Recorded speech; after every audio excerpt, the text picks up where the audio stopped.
Pendant le service du dimanche, le prophète T.B. Joshua donna des paroles de sagesse encourageantes issues de la parole de Dieu qui renforça et édifia tous. Suivant l'instruction du Saint-Esprit, l'homme de Dieu se déplace parmi la foule, prophétisant dans leur vie. En tant qu'un communicateur entre le monde visible et invisible, le prophète T.B. Joshua donne des paroles de prophétie très précises et expose la racine des problèmes et leur indique le chemin vers leur réussite future à travers la sagesse et la puissance de Dieu. Alors que l'homme de Dieu prophétisait, une dame cria pour avoir son attention. S'il vous plaît, ne la renvoyez pas, s'il vous plaît. Attendez. Allez vous asseoir là, je vous verrai.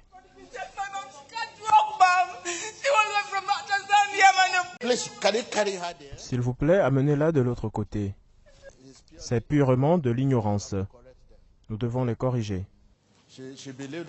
Elle croit qu'en criant, nous allons abandonner les autres ici. Les gens qui ne crient pas n'ont pas de problème.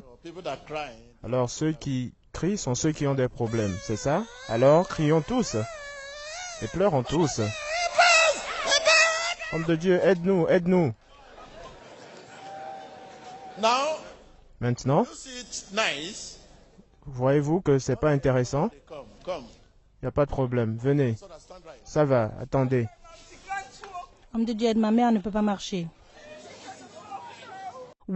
Qu'est-ce qui pourrait l'amener à se lamenter de manière si persistante?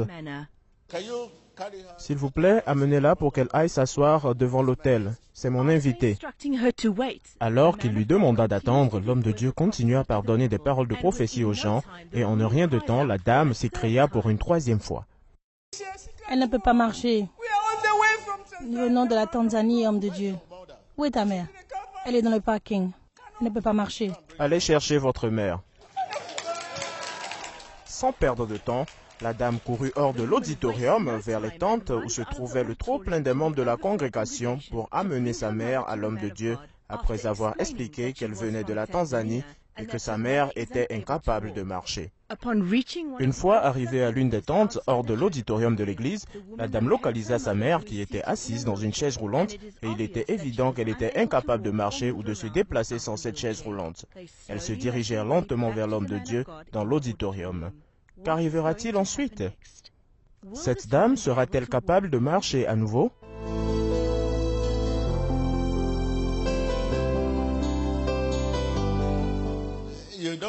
Vous ne voyez pas ce que je regarde. Vous savez, je ne fais rien sans écouter. C'est pour ça que tout ce que je fais marche pour le bien. Si je n'entends rien de Dieu, je ne tente rien. Mais ceci est très émouvant. Elle a crié, pas parce que Dieu lui a demandé de crier. Mais qu'allons-nous faire maintenant? Devant tout le monde, si nous ne prenons pas le cas de cette dame en charge, cela touchera votre foi. Vous commencerez à dire, y a-t-il quelque chose que Dieu ne pourra pas faire? Je ne veux pas que quoi que ce soit affecte votre foi. Pouvons-nous attendre pour écouter ce que Dieu a à dire? Si je ne prends pas le cas de cette dame en charge, cela affectera votre foi. Je ne veux pas que quoi que ce soit arrive à votre foi. Pouvons-nous attendre et écouter ce que Dieu a à dire? Si je n'écoute rien de Dieu, je ne peux rien faire. L'homme de Dieu expliqua qu'il n'est pas celui qui guérit et en tant que serviteur de celui qui guérit, Jésus-Christ, il ne pourra rien faire sans une instruction claire et une direction du Saint-Esprit. Lorsque j'écoute la suggestion de l'Esprit, je la reçois avec précision. Mais si je veux agir de moi-même, par mon idée, cela échoue. Comme le cas de cette dame en fauteuil roulant, je n'ai rien entendu de Dieu. Si je continue par dire dans le nom de Jésus, je ne pourrais lui dire que demain tu marcheras, retourne chez toi et reviens plus tard. Je ne suis pas Dieu, je suis un serviteur. Le défi que nous rencontrons tous dans l'Église, c'est que ce que nous n'écoutons pas de Dieu dépasse ce que nous écoutons de lui. Parmi 10 choses que nous exprimons, seulement une vient de Dieu. Venez. À cause des milliers de personnes qui nous regardent, j'ai imploré Dieu pour voir si votre cas est possible. Regardez les milliers de personnes qui sont dehors. Regardez ceux qui sont ici et regardez tout le monde. Cela affectera la foi de plusieurs aujourd'hui. Plusieurs croiront que Jésus est Seigneur, juste à cause de cela. Pas à cause de moi, pas à cause de vous, mais juste à cause de l'enracinement dans la foi. À cause de cela, nous voulons que Jésus-Christ prie pour cette femme. Père, vous croyez? Oui, je crois. Je prie pour que votre foi vous guérisse aujourd'hui. Vous dites que vous croyez. Oui, je crois. Quelle est la preuve que vous serez guéri? Je pense que je serai guéri. Parce que j'ai utilisé beaucoup d'argent et beaucoup de temps pour venir à la synagogue Église de toutes les nations. Elle croit qu'elle sera guérie parce qu'elle a dépensé beaucoup d'argent et qu'elle a beaucoup souffert. Nous ne sommes pas guéris parce que nous avons souffert. Nous ne sommes pas guéris parce que nous avons dépensé beaucoup d'argent. Nous sommes guéris parce que par ses meurtrissures. Permettez-moi d'aider votre foi. Père, merci.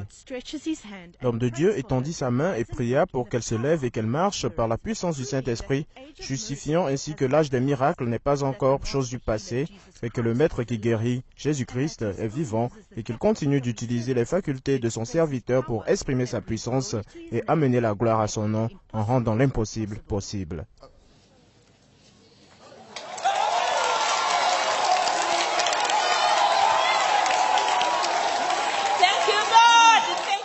Merci Seigneur. Merci Seigneur, je suis guéri. Merci Seigneur, je suis guéri. Merci Seigneur. Merci Seigneur, je suis guéri. Merci Jésus. Ma mère est guérie. Merci Seigneur, merci Jésus. L'homme de Dieu lui demanda de se lever, de marcher dans le nom de Jésus, et instantanément elle se leva sur ses pieds et marcha, remuant ses mains en reconnaissance à Dieu pour ce miracle. Écoutons son témoignage. Loué soit Dieu. Emmanuel. Je m'appelle Navone, je viens de la Tanzanie. J'ai 57 ans. Le problème qui m'a emmené à la synagogue Église de toutes les nations était la spondylose lombaire qui m'avait affecté depuis plus de 3 ans. Je n'étais pas capable de marcher. J'utilisais la chaise roulante et le corset lombaire qui m'aidait quand je voulais me déplacer d'ici et là. Quand j'étais en chemin pour la synagogue Église de toutes les nations, après que je sois arrivé à Addis Ababa, j'ai utilisé ma chaise roulante et ils m'ont aidé. Il y avait une personne qui m'était assignée pour m'aider. Donc je suis venue après à Lagos. J'ai aussi trouvé une personne qui a été assignée pour m'assister. J'ai utilisé ma chaise roulante. Et c'est comme cela que j'ai gagné mon hôtel à Lagos. J'ai trouvé un hôtel où je suis restée là pendant 2 semaines maintenant avec ma chaise roulante. J'ai été dans différents hôpitaux dans mon pays, commençant de l'hôpital du district à d'autres hôpitaux. Et enfin, ils m'ont dit que je devais être opérée le 1er juillet. Après avoir eu cette information, j'étais inquiète. Du fait d'avoir une autre opération, j'avais déjà eu 2 opérations.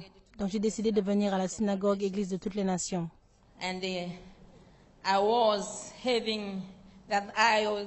je pensais que ce serait mon dernier arrêt de bus. Et c'est ce qui s'est passé. Acclamons Jésus-Christ. J'ai reçu la prière de l'homme de Dieu T.B. Joshua et je me suis trouvée avec mes jambes légères. Je pouvais bouger. Je me sens tellement légère. Je peux maintenant bouger. Et aujourd'hui, je suis en train de bouger. Merci Seigneur. Sur le chemin vers la Tanzanie, je sais que les gens m'attendent, beaucoup de personnes m'attendent et qui sont contents de me voir marcher par moi-même. Je suis contente. Loué soit le Seigneur. Je sais que ma mère maintenant peut marcher par elle-même. Dites-nous, pendant combien d'années votre mère a utilisé ce fauteuil roulant? Il a fait à peu près 3 ans maintenant. Et depuis 6 mois, elle ne pouvait rien faire. Je devais la supporter, l'aider sur la chaise roulante. À Dieu soit la gloire. Acclamons Jésus-Christ. Unto the Lord be the glory, great things he has done. Unto the Lord be the glory, great things he has done.